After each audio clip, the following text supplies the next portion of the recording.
O tema que a gente vai ter lá no evento é estratégias de produtos digitais utilizadas por diversas empresas no Brasil e no mundo. Mas eu acho que daria para falar sobre estratégia de produtos digitais, né? Vou deixar mais simples ainda, então, Zé. Vou deixar mais simples ainda. Vai ficar sobre produtos. Um bate-papo sobre produtos, assim, abertão, porque a gente precisa falar sobre produtos. O Love the Problem já fala bastante, mas eu acho que nessa composição que a gente tá aqui, a gente precisa falar cada vez mais e mais e mais sobre produtos. Então, agora é a hora, Zé. Agora é a hora. Pede que o Léo atende, Zé. Léo, roda a vinheta, vai. Muito bom, muito bom. Olá, seja bem-vindo ao Love the Problem, o podcast oficial da Knowledge 21, ou K21 para você que já é da família.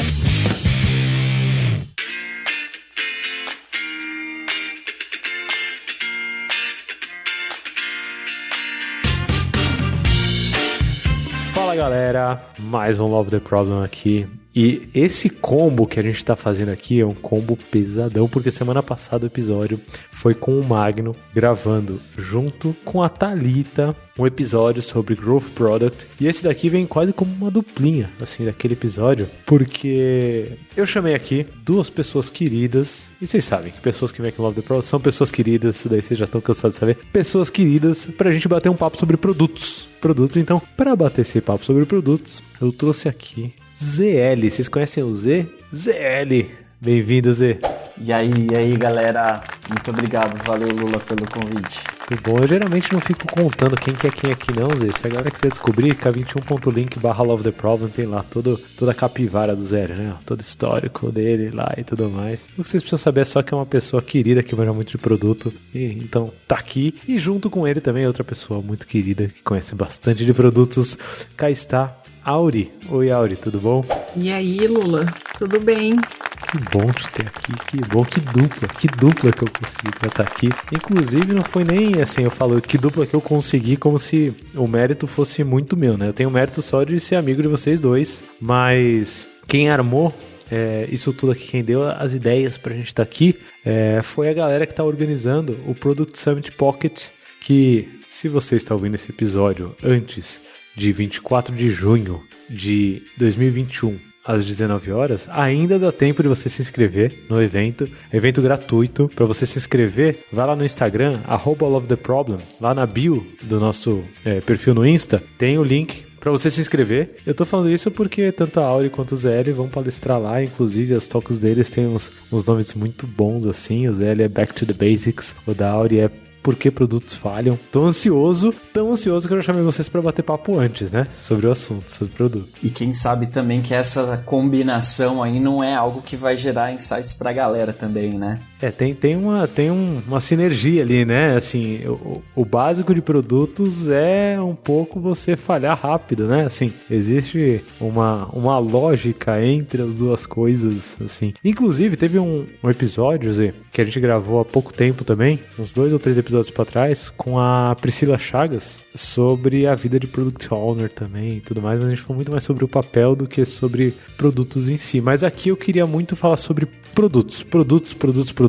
E aí eu queria trazer, eu gosto muito de puxar pelo problema, né? Não sei, eu tenho esse negócio, sabe, de gostar do problema, assim. Eu queria puxar muito do problema, Auri, pra saber hoje quais são os principais problemas que a gente tem quando a gente fala de produtos no mundo. Porque, por que eu tô perguntando isso, né? Porque eu já parto de uma história pessoal que eu tenho, que é durante muito tempo na minha carreira, principalmente desenvolvendo software, né? Fazendo código ali, construindo software, eu não ter tido esse aprendizado de o que são produtos, né? Assim, por que a gente devia falar sobre produtos? Eu não enxergava o que eu fazia como produto, né? Então eu queria trazer um pouco dessas angústias aqui para começar, esses problemas que a gente vê no dia a dia, assim, que vocês, enquanto pessoas que conhecem bastante produto, que vocês veem no dia a dia, assim, quando a gente fala sobre produtos, que cheirinho estranho que a gente tem no ar e que provavelmente quem tá ouvindo Love the Problem também sente ali, ó, em cada uma das organizações, principalmente as mais tradicionais ali, né, que não estão buscando uma cultura de produtos. Que cheirinhos estranhos vocês sentem no ar?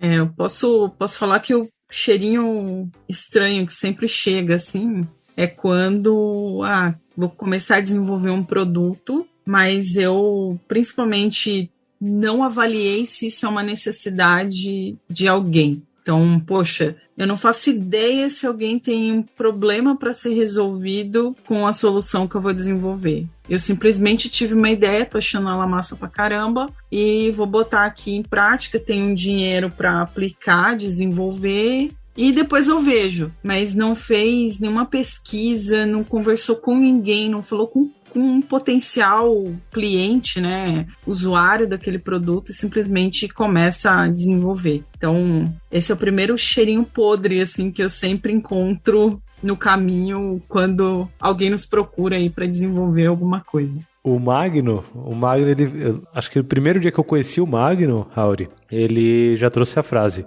ideia pra mim, pagou R$1 a dúzia. Vale pouco, vale muito pouco, vale nada. E outra coisa que veio na minha cabeça enquanto você tava falando desse cheirinho estranho assim, que todo mundo já sentiu na vida, né? Outra coisa que veio na cabeça e surgiu cedo aqui no episódio, mas você já foi certeira, é o videozinho do Bullet Ball. Bullet Ball, pra quem não viu, k21.link/Love the Problem, vai lá no backstage, vê o videozinho do Bullet Ball. Porque a Auri foi certeira, assim, né, Zé? Pá! Foi certeira ao ponto. E eu também costumo dizer muito, assim, e pra mim esse é até um mantra, que produto bom é produto que as pessoas usam, né? Se a gente tá fazendo alguma coisa que o usuário não tá usando, cara, é muito provável que a gente fez algo muito errado, né? E hoje em dia a gente tem muito isso no mercado porque a gente foca tanto em boas práticas de como fazer alguma coisa que às vezes a gente esquece, né, de ir ali no básico da coisa, que é perguntar se o cliente quer aquilo. E eu acho que a gente pode também trazer muita coisa de falar de experimentação, de errar, porque no final, gente, isso que a gente fala de desenvolvimento de produto não é algo que acontece agora há 20 anos, desde que a gente cunhou metodologias ágeis. Cara, isso é coisa que é latente da nossa espécie. A gente aprendeu a viver e a melhorar como que a gente vive e transformar a nossa vida de uma forma melhor, cara, desenvolvendo produtos, né? Trazendo essas coisas que resolvem o problema das pessoas, a gente resolvendo nossos próprios problemas, foi assim que a gente evoluiu. E lá atrás, a gente tinha muita proximidade, né? Se for ver, hoje a gente, sei lá, tem bilhões de pessoas aí dentro de um processo de produção de produtos e tudo mais.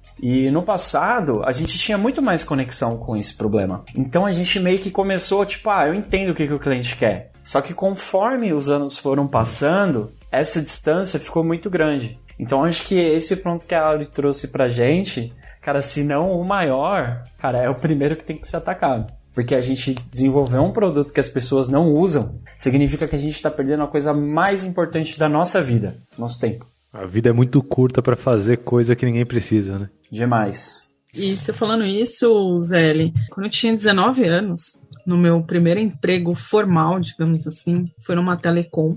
E eu ia trabalhar por um novo serviço lá, que era telefonia móvel dessa telecom. Até então, ela só atendia fixa. E eu já trabalhava lá. E olha que loucura, eu tinha 19 anos. Eu nunca esqueço de uma palestra que deram lá, não lembro nem quem é a pessoa mais, mas nunca me saiu da mente essa frase: cliente não compra produto, ele compra atendimento a uma necessidade. Isso, assim, gravou. E naquela época eu nunca imaginei na vida que eu ia trabalhar com desenvolvimento de software, desenvolvimento mobile. Nada, que eu ia conhecer um dia agilidade, nunca. Mas isso ficou tão gravado na minha cabeça que eu lembro até do cara em pé falando na minha frente aquilo. E aquilo ficou assim, velho, eu só consigo vender alguma coisa, operacionalizar se tem uma necessidade, se alguém precisa daquilo. E para eu saber que a pessoa precisa, eu tenho que ouvir.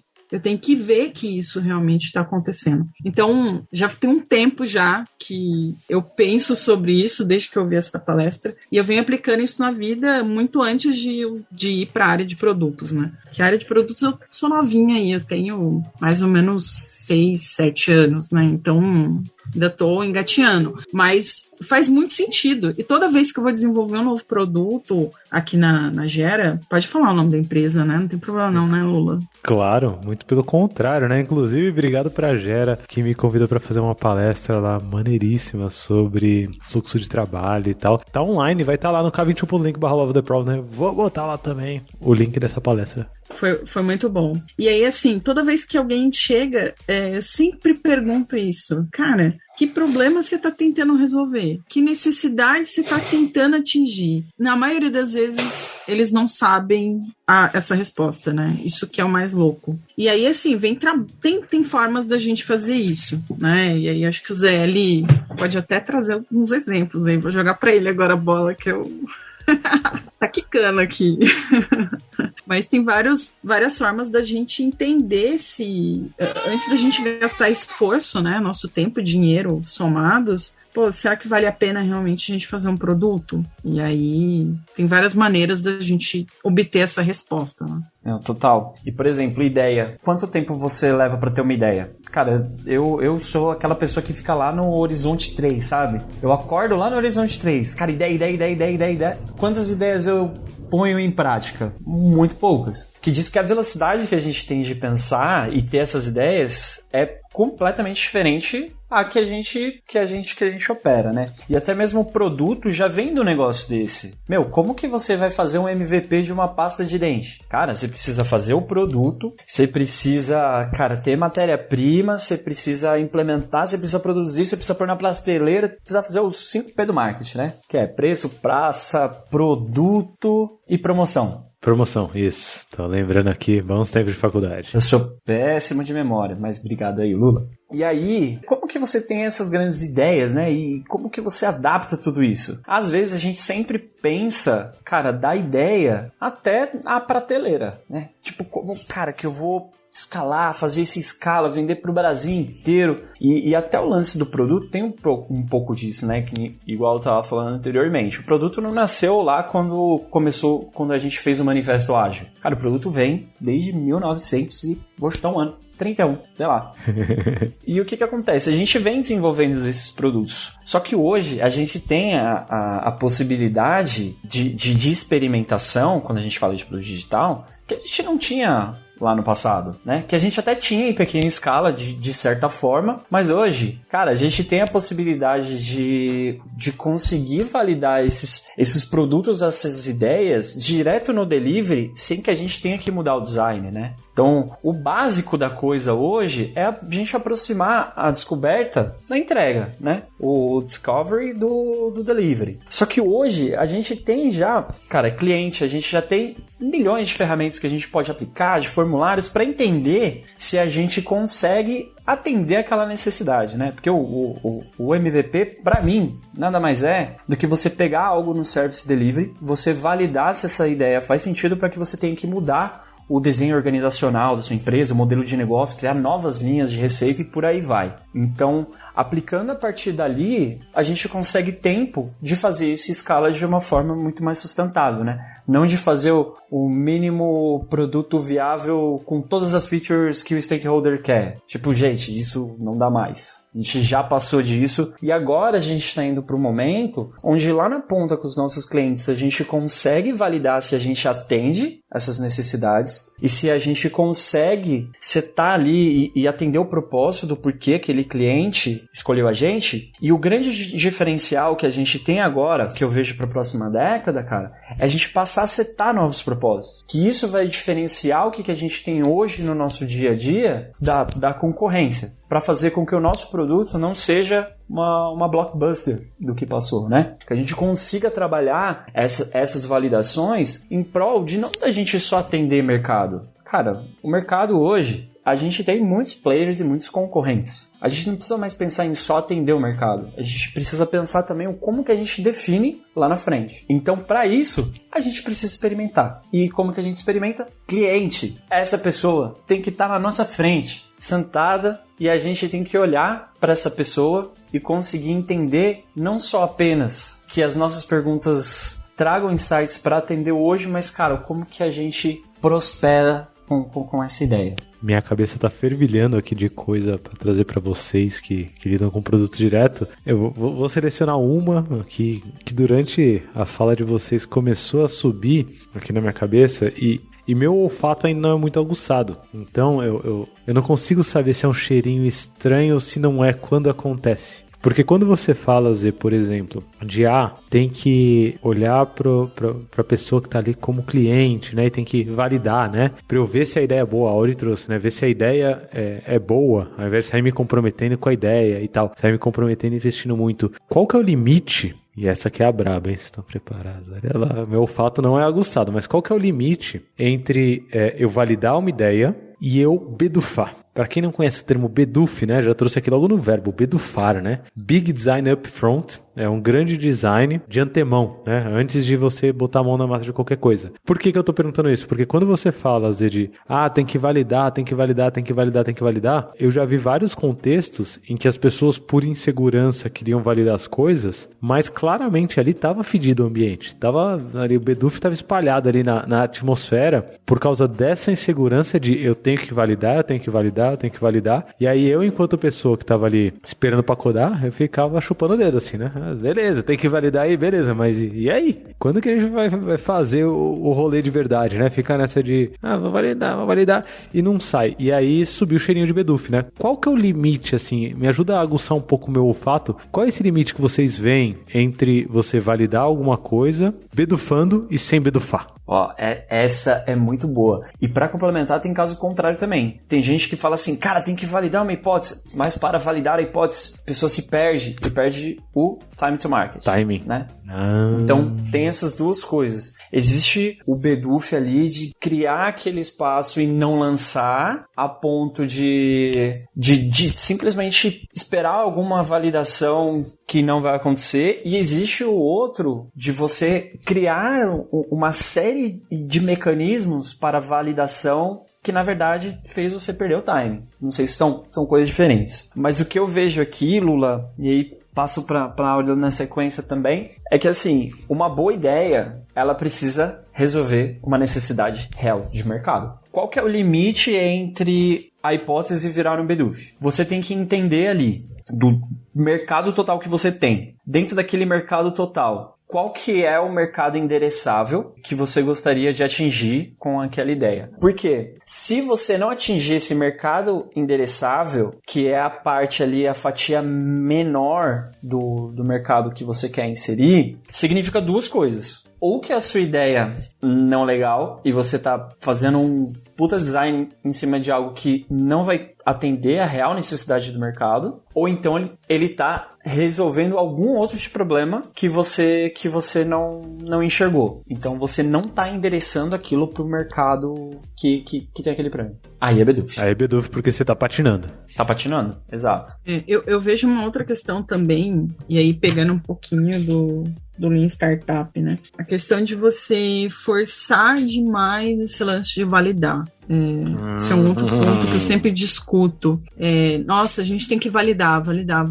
Eu gosto de trazer um questionamento. E quando a gente invalida? Eu gosto de buscar assim, vamos tentar invalidar o seu produto, não validar, né? Então, tentar fazer de tudo para que ele não dê certo. Porque se ele passar, poxa, ele vai ter um grande sucesso esse produto. Então, isso é uma outra provocação que eu sempre faço.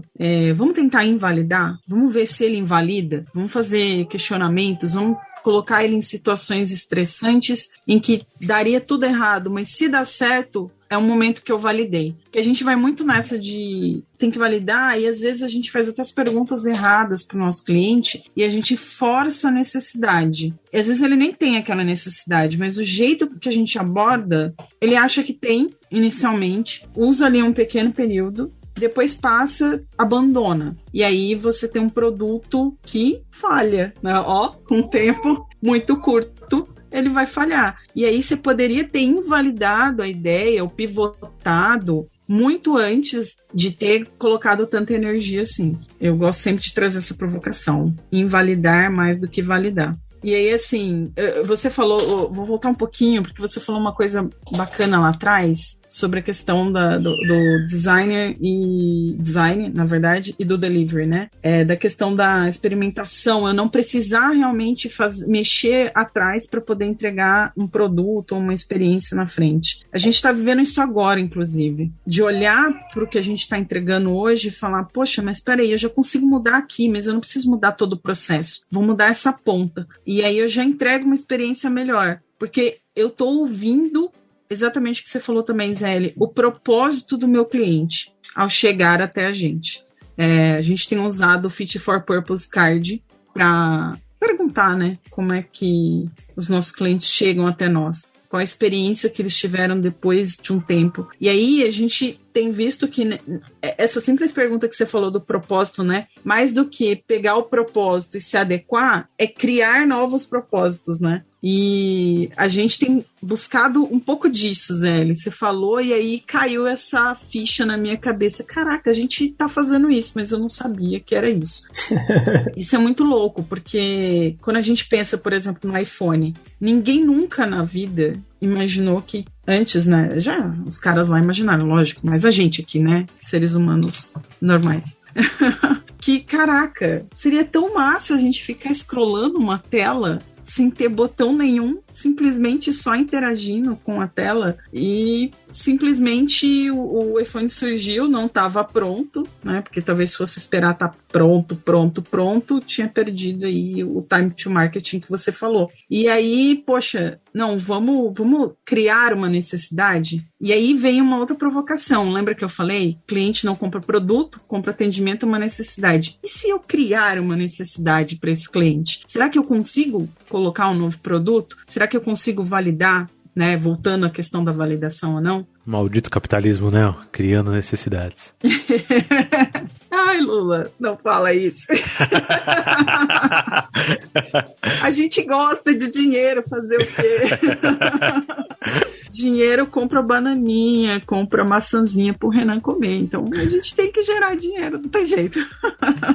Mas é isso. Pensa só, como que a gente pode criar algo que vai gerar esse novo propósito, essa necessidade? E acho que é isso que a gente tem que começar a rodar mais e pensar mais nesse mundo de produtos. E fica a provocação aí, para quem estiver ouvindo, o que vocês andam fazendo, né, nesse mundo de produtos aí? O Zé vem do marketing, né, Zé? Só para ter certeza. Sim, eu sou formado em propaganda e marketing. Então a culpa é sua, Você que estudou para gerar necessidade. Legal. Cara, um dia eu acho que a gente pode falar da história da gestão de produto aqui, que seria um episódio muito da hora também. Que eu acho que a gente teria muita coisa para falar. Tá convidado já, tá convidadíssimo. E aí, o que eu te digo sobre tudo isso, Auri?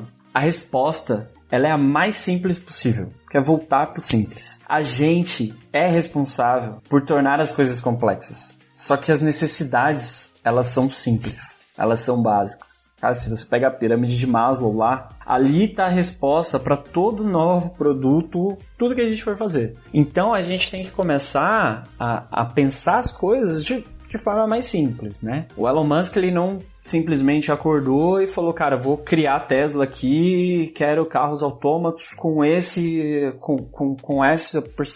porcentagem de autonomia e tudo mais. A pergunta que ele fazia para si mesmo é, cara, como é que eu faço para deixar o trânsito da Califórnia mais sustentável? Outras perguntas de outros produtos também eram coisa simples. A Pepsi, por exemplo, não usando um exemplo recente aí que saiu no mercado, o produto da Pepsi, ele foi feito como bebida para melhorar a digestão dos pacientes de um médico, que agora eu não lembro o nome dele. E o que acontece? Esse cara perguntou, cara, como que eu crio uma bebida que melhora a digestão dos meus pacientes? Né? Ele não se questionou como é que ele cria uma das maiores indústrias de bebidas do próximo século. E não é esse tipo de pergunta que a gente tem que fazer. A gente tem que pensar de uma forma mais simples. Porque o quanto mais complexo a gente põe nas nossas perguntas, mais incerteza a gente vai gerar na hora de executar esses planos, essas ideias. E quanto mais incerteza durante a execução, mais incerteza a gente vai levar para os nossos clientes. Você sabe que tem uma perspectiva que me passou pela cabeça aqui em vários momentos enquanto vocês falavam. É um negócio que eu ainda não tenho tão bem resolvido dentro da minha cabeça, né? Mas o Love the Problem é também aqui um espaço para eu trazer meus dilemas, né? Que é o seguinte, eu sou alguém que aprendo muito sobre o domínio de negócios com pessoas como vocês, né? Muito obrigado por estarem aqui, inclusive. Eu aprendo bastante sobre domínio cultural, só que não é algo também que tá na minha essência, assim, sabe? Mexer no domínio cultural. O domínio técnico é da onde eu vim, então eu Eu tenho certa fluência ali, felizmente, no domínio técnico, mas o que faz meu coração bater mais forte é o domínio organizacional, né? Ainda. Então eu sou um cara que gosta muito de fluxo, inclusive ouçam, segue o flow. E quando a gente fala de fluxo, é muito comum as pessoas pensarem em fluxo da fábrica, que é basicamente uma sequência de passagem de bastão, né? Então uma parte faz uma coisa, passa para outra parte faz outra coisa, e passa para outra parte. São etapas da fabricação de um produto, né, em uma fábrica. Mas esse pensamento é um pensamento bem analítico, né? É um pensamento que, eu tenho uma parte, depois eu tenho outra parte, depois eu tenho outra parte, depois eu tenho outra parte, né? Ou etapas, eu tenho etapas, e a soma dessas etapas vai fazer o meu fluxo ser um todo. O que no trabalho criativo, né, e quando a gente fala de produtos, a gente está falando de trabalho criativo, o que no trabalho criativo não é verdade. O nosso trabalho é complexo por natureza. A criatividade traz toda essa complexidade, e aí eu gosto muito de separar, às vezes, você falou de complexidade, é uma palestra que eu vi uma vez online, e que sorte que eu vi, porque depois tiraram do ar, eu nunca mais achei. Mas é uma talk sobre TDD, Test Driven Development, assim, técnico, né? Mas que o cara chegava num ponto em que ele falava sobre complexidade, ele separava em 2 tipos de complexidade, que é a complexidade acidental, que é a que você quer tirar, é o que você falou, a gente complica muito mais do que a gente deveria, assim, porque a gente, por acidente, né, por causa dos bedufs da nossa cabeça, porque a gente não sabe quem é o cliente, né, igual vocês estão falando, porque a gente não sabe qual que é o nosso mercado, porque a gente não entende para onde a gente está indo, qual o problema que a gente está resolvendo, qual a necessidade que a gente vai atender, né, como a Auri bem falou, a gente cria essa complexidade acidental, mas existe a complexidade essencial, que é inerente ao trabalho criativo. Não dá para eu tirar toda a complexidade dentro do trabalho criativo. Então a proposta do Z, quando ele fala de simplificar, para mim, o que eu leio na minha cabeça é: tira a complexidade acidental e deixa a complexidade essencial, que a gente tem que lidar com ela e pronto. E aí dentro do trabalho criativo, essa complexidade essencial faz com que o meu fluxo não seja um fluxo de passagem de bastão, de etapa para etapa. E aí, eu aprendi isso com o Alexei Zeglov, que é um dos grandes mestres em Kanban, né, da comunidade Kanban, assim, eu gosto muito do Alexei. Eu aprendi que a sequência do fluxo do trabalho do conhecimento é uma sequência de aprendizado. E aí cai exatamente no que você falou, né, Zé? O ponto é, se eu chegar depois de muito penar em cima de uma ideia, né, que surgiu ali como hipótese, uma ideia, se eu penar muito e continuar e não tiver aprendido o suficiente para não ter um nível grande de incerteza, ferrou. Eu deveria talvez abandonar isso, porque eu já investi muito mais do que eu deveria. E aí eu caio na minha questão, que é o que estava permeando a minha cabeça desde o começo. Antes de tudo, esse fluxo, hoje, eu que lido com fluxo em vários clientes, né? Assim, eu que ensino sobre fluxo, eu que gravo sobre fluxo no Segue o Flow. Podcast Segue o Flow, que a gente fala sobre a obra do Don Heinertsen, que inclusive qualquer pessoa que lida com produtos deveria ler hoje, hein? Fica a dica aí, eu pelo menos ouvi o Segue o Flow.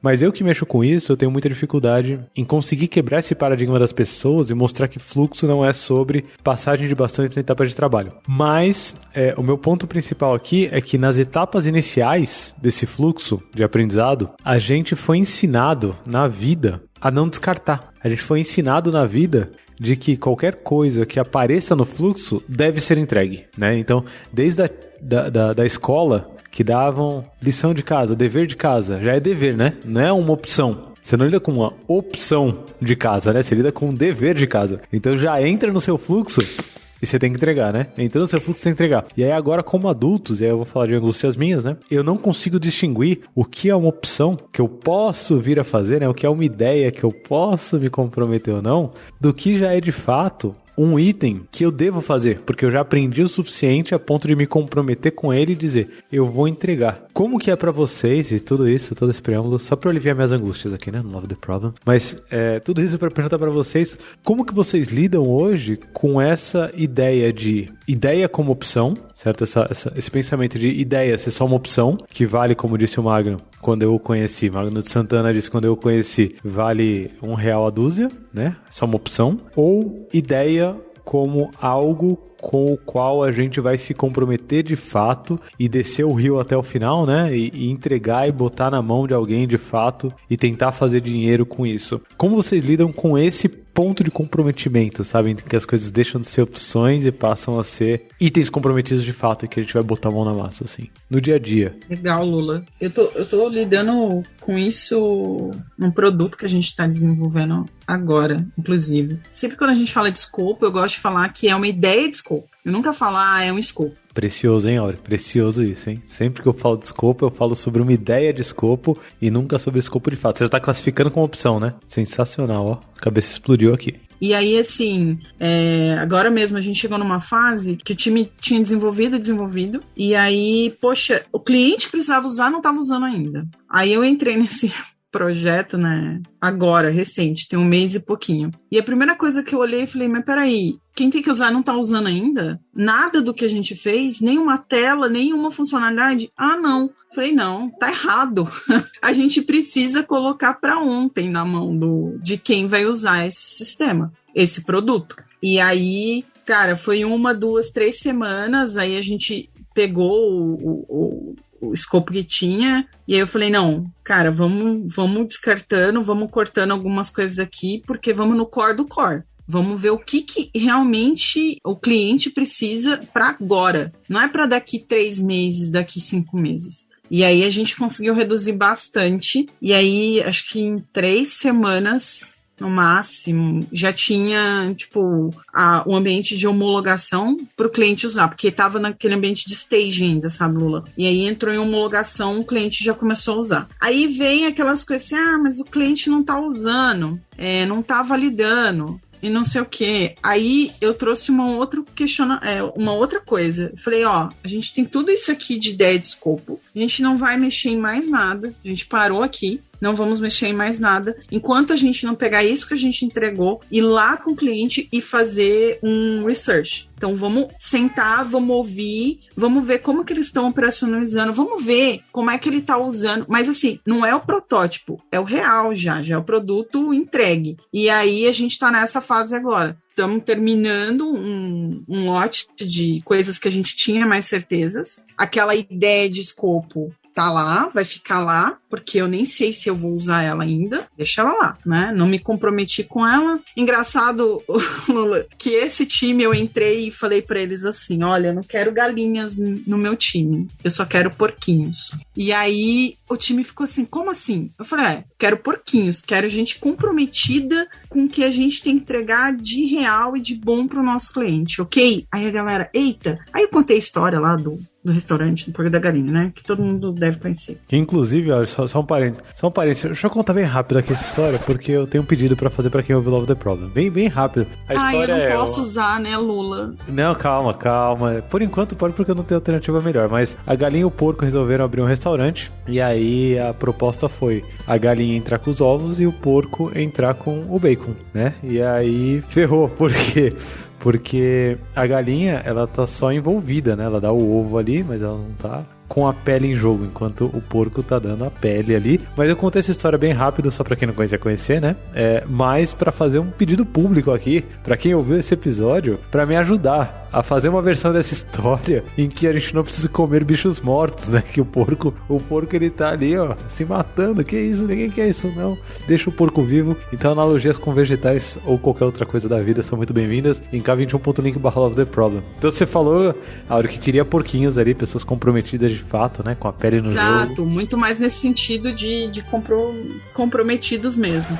A gente agora tá entregando, né, essa fase e vamos partir para essa pesquisa com o cliente. Vamos sentar, vamos ouvir. Sentar, que eu falo hoje, não é sentar mais, né? Fazer uma call. Sentar na frente do computador, né? Sentar na frente da câmera. Exato. Mas para sentir realmente. Esse produto, ele vai ter tanto um aplicativo quanto um sistema de gestão lá. E aí o que tá faltando é esse sistema de gestão tá no ar, né? Quer dizer, já está no ar agora. Minto. Já está no ar, já tá lá publicados. E aí a ideia do app foi a mesma coisa, porque queriam tipo app de ponta a ponta. Quero tudo pronto. Eu falei, opa! Ideia de escopo. Ideia de escopo. Isso foi antes de eu entrar de licença maternidade. E aí na época eu consegui doutrinar a pessoa lá e falar, cara, pensa bem, qual que é o mínimo possível que a gente pode fazer para já publicar um app e os motoristas usarem? É isso aqui, vamos trabalhar com isso. Tudo isso aqui que você tá falando é muito legal, mas a gente não sabe se vai precisar. Vamos fazer isso aqui, né? O mínimo E aí depois a gente olha para isso que ficou para trás, essas ideias aqui, e a gente vê se dá para reaproveitar ou não. E assim, eu particularmente gosto de trabalhar muito com esse pensamento. Nada é fixo e são ideias. E eu posso,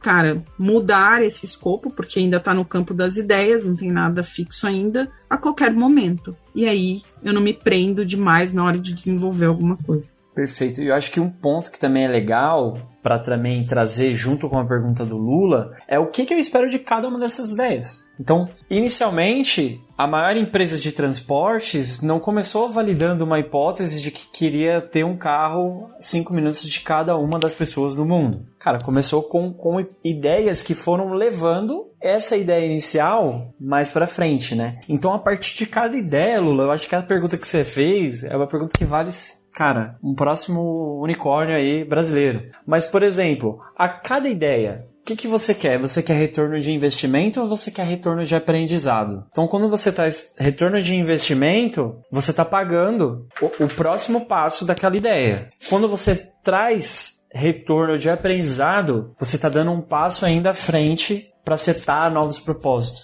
que é a âncora daquela parte que a Auri falou pra gente. Sensacional, eu já vou guardar essa aqui no coração. Ideia de escopo, e depois que a gente entrega uma ideia, a gente aprende ou pega mais dinheiro para conseguir ver a próxima ideia, né? E vai pegando ideias de Mas mesmo pensando no ROI, Zé, e todo mundo é uma força muito grande de expressão, assim, a maioria, né, busca isso, pensar no ROI. Mesmo nisso, você tá aprendendo. E aí, é uma questão apenas de como você vai jogar o jogo. Eu penso assim. Então, quando, por exemplo, esse caso que eu citei aqui, que tá mais quente, assim, né? Que eu tô vivenciando agora. Esses dias, o próprio cliente chegou e falou: nossa, Auri, eu lembro lá atrás de você me falando, né? Fazer incrementos, né? Fazer um pouquinho, depois incremento. Porque eu tinha muito essa coisa de, eu tinha que fazer tudo.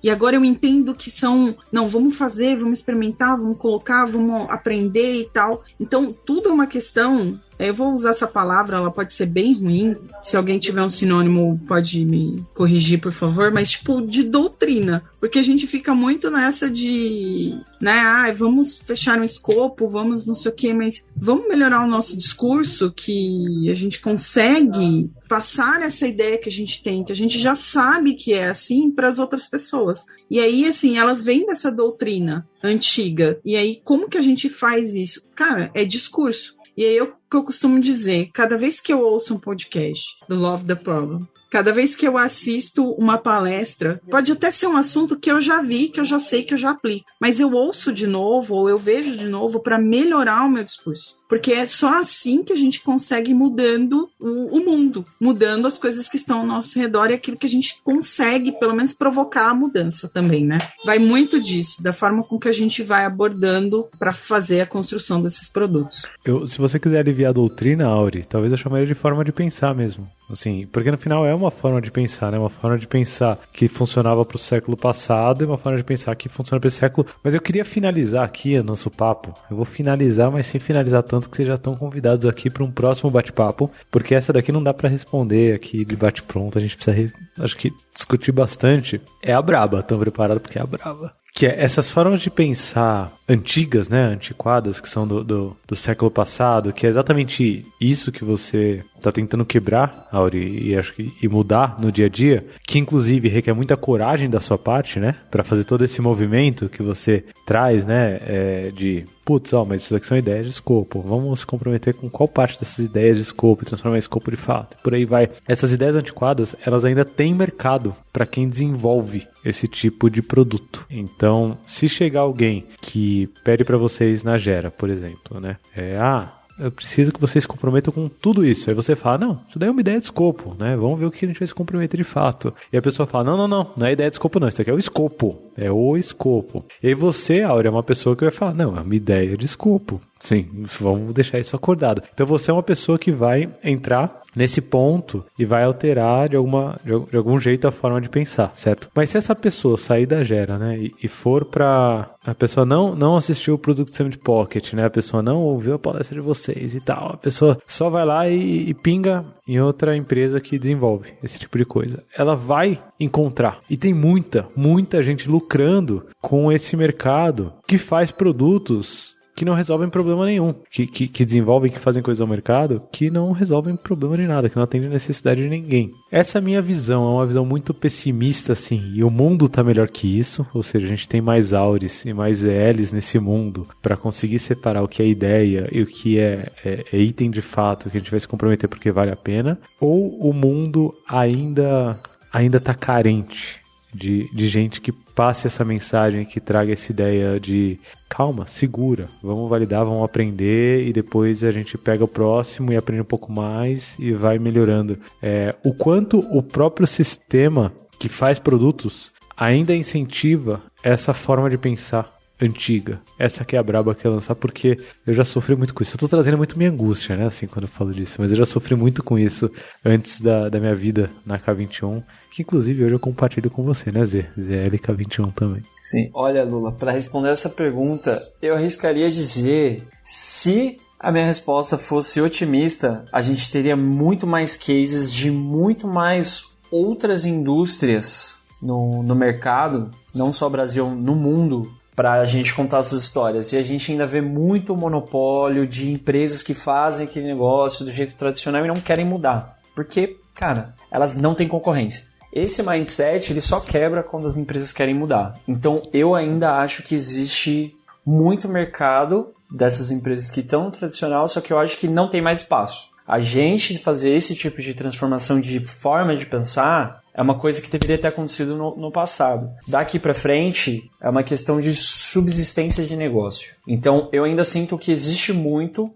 mas a necessidade de você pensar de uma forma diferente não é só colocar um Product Manager ou um Product Owner dentro da companhia. Existe uma série de coisas que a gente precisa se adaptar, só que o ponto bom, para você começar, é só você dar o primeiro passo. Você não precisa dar 1000 passos para ser ágil. A agilidade, ela também começa num passo só. Que você começa a aplicar melhoria contínua, cara, você já traz para dentro da sua empresa uma forma diferente de pensar. Então você não precisa ter todos os esquemas, todos os frameworks em escala e tudo para você começar a fazer esse processo de mudança. Então basta só dar o primeiro passo. E eu não queria trazer uma resposta um pouco mais puxada pro negativismo, só que eu acho que as duas coisas estão conectadas. Que existe sim, só que eu sinto que tá no momento que o negócio tá mudando. Eu vou falar que a resposta para mim não é negativa, Zé, porque isso mostra que ainda tem espaço pra galera ver o Product Summit Pocket, que vai rolar dia 24 de junho de 2021 agora.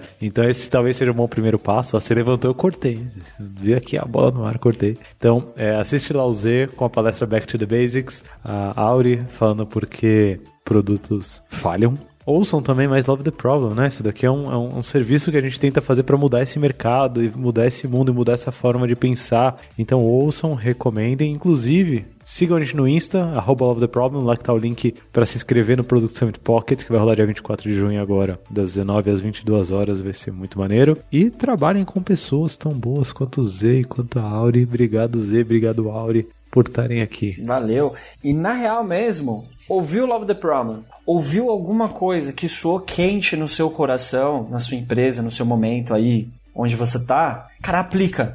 Testa, por mínimo que seja. Que é assim que a gente vai começar a mudar a forma que a gente interage com esses produtos, né? E outro ponto, empresas como as nossas, né? Que já tem esse pensamento, que já tem essa mudança, faça formação de outras pessoas. Esse é um compromisso nosso, por exemplo, de pegar a galerinha que está aprendendo ainda, que está na faculdade, e já fazer a formação delas com esse mindset, para que elas já, por mais que elas não vão ficar depois com a gente, mas lá onde elas forem, elas já vão ser uma semente diferente, sabe? E já vão levar todo esse comportamento, esse modo de pensar disruptivo, mesmo que seja para uma empresa tradicional. Então, isso também vale muito, fazer a formação de novas pessoas aí. Mas Se é eu isso. puder. Obrigada, Lula, pelo convite. Fico muito feliz de estar aqui com vocês. Pô, obrigado você por estar aqui. Inclusive, se eu puder deixar um elogio à Gera aqui, várias dessas pessoas com as quais eu já tive a oportunidade de interagir, mesmo as mais novinhas ali, já estavam com uma forma de pensar, com uma cabeça bem aberta, assim, buscando mais. Então vocês estão tendo muito sucesso. Inclusive, vou deixar um abraço aqui, por que não, pro Vitor, né? Vitor, amigão aí também, que tá na Gera, apaixonado pela forma de pensar do Vitão, assim. Então vocês estão tendo muito sucesso nisso daí. Muito Um beijo, Vitão, aí, depois eu estar ouvindo. Beijo, Vitão. Pra K21 também, né, Zé? Beijo pra toda a K21 que faz isso também no dia a dia e tudo mais e tal. Tamo junto. Toda empresa boa por aí. Valeu, galera. Até o próximo. Um abraço. Valeu! Um abraço, até mais.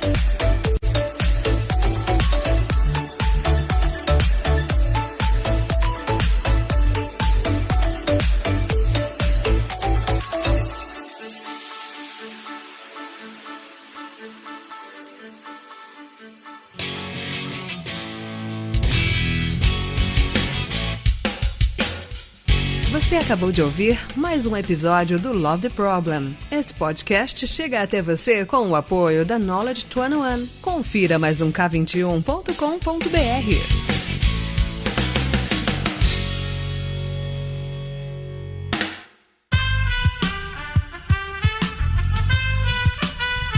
Esse podcast foi editado por Aerolitos Edição Inteligente.